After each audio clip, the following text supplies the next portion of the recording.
Hi, I'm Dr. Matt, and welcome to this space where we talk about real life, especially the things that aren't always easy. If you've been feeling isolated lately, I want you to know it's nothing to be ashamed of, and you're certainly not alone. Let's talk heart to heart. Acknowledge the reality of loneliness. Losing a spouse or longtime partner. Children or grandchildren living far away. Retirement. Cutting off daily social interactions. Health issues that make it harder to get out. Close friends passing away. Feeling out of place in a fast-changing world. I remember my neighbor saying, "It's too quiet in this house now." That really stayed with me. Why loneliness hurts and why it's not hopeless. Loneliness can increase risk of depression and heart disease. It can disrupt sleep, raise stress hormones, and weaken the immune system. Studies show it can be as harmful as smoking 15 cigarettes a day. But here's the good news.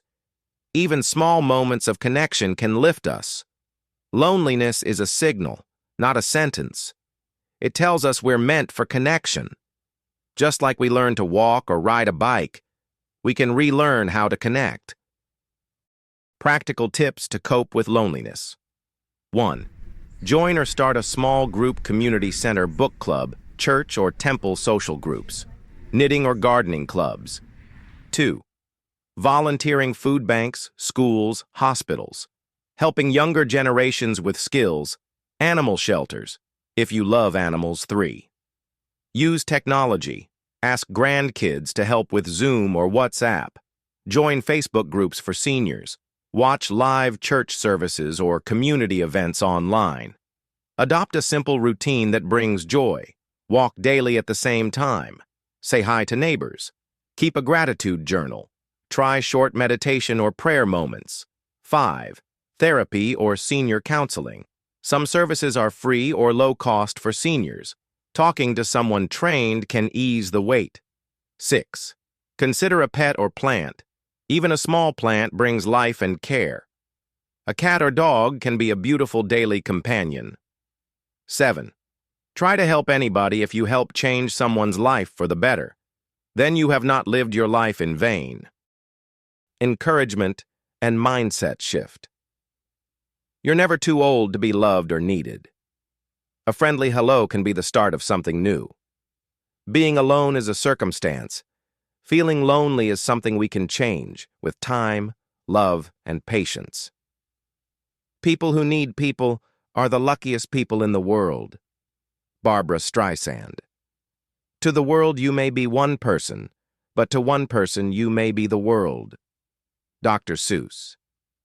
The best time to plant a tree was 20 years ago. The second best time is now. Chinese proverb. Let me tell you one story of my friend who was struggling with loneliness and done great job. The story of Mr. Henry. A gentle journey from loneliness to connection. Mr. Henry was 74 years old when his wife of 49 years, Margaret, passed away. The house that was once filled with laughter, warm meals, and the soft hum of conversation suddenly became still. His days felt long. The silence was the hardest part. Even the clock ticking seemed too loud now. For weeks, Henry barely left his armchair.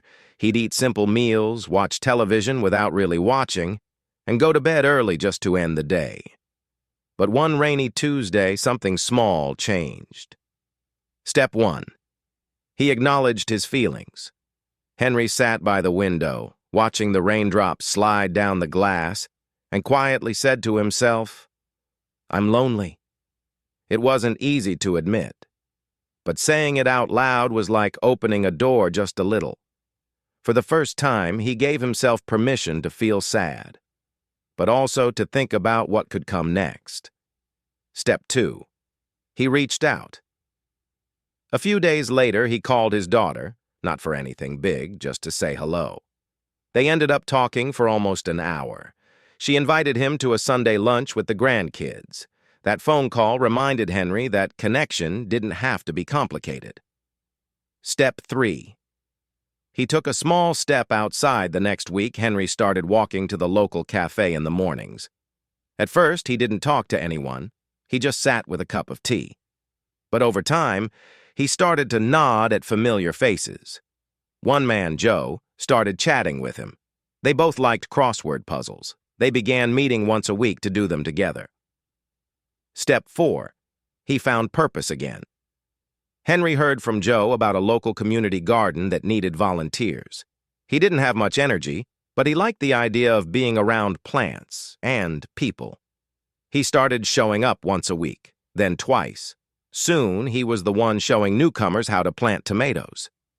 Step 5. He let the light back. In months past, Henry still missed Margaret every day, but the house didn't feel quite so empty now. There were new pictures on the fridge, drawings from his grandkids, snapshots from the garden team. He even started writing a little journal in the evenings. Just a few sentences each night. Final thought. Henry's story reminds us that loneliness isn't a life sentence. It's a feeling, and feelings can change. All it takes is one small step, then another, and another. If you made it this far, thank you. That tells me you're strong and you care about your life. That matters. If something today helped, please leave a comment, share your story, or even just say hi. Let's build a little family here. If you're new, hit subscribe. I'll be posting more videos just for you.